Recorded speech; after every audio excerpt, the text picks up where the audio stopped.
5 August দিল্লিতে শেখ হাসিনার অনুষ্ঠানের ব্যাখ্যা চায় ঢাকা। ভারতকে অবস্থান পরিষ্কারের আহ্বান। আওয়ামী লীগের কিছু করার সক্ষমতা দেখছেন না স্বরাষ্ট্রমন্ত্রী।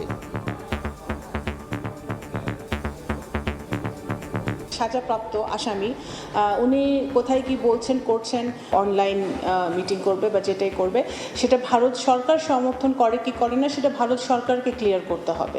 আওয়ামী লীগের এত মরুদ আছে বলে তো আমার মনে হয় না। একে তো নিষিদ্ধ ঘোষিত দল, মাফিয়া শক্তি, তারা মাঝে মধ্যে বিদেশ থেকে উকিঝুঁকি দিচ্ছে, এর বেশি তো তোরা তো দেখি না। সম্পর্ক নতুন উচ্চতায় নিতে নিবিড়ভাবে কাজ করছে বাংলাদেশ চীন। ঢাকা বেইজিং অর্থনৈতিক করিডোর নিয়ে আশাবাদ।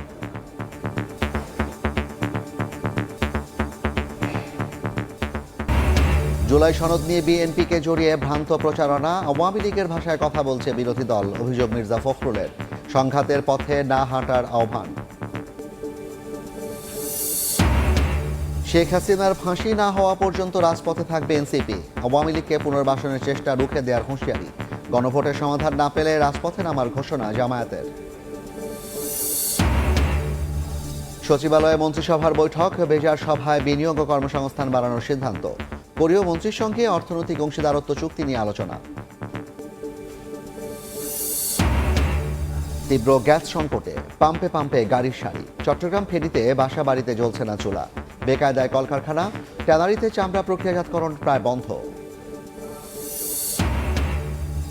এবং বসতঘরের পাশে চিপসের প্যাকেটে হঠাৎ বিস্ফোরণ। বরিশালের বাকেরগঞ্জে একই পরিবারের 3 জন দগ্ধ। বোমা কিনা খতিয়ে দেখছে পুলিশ। জড়িত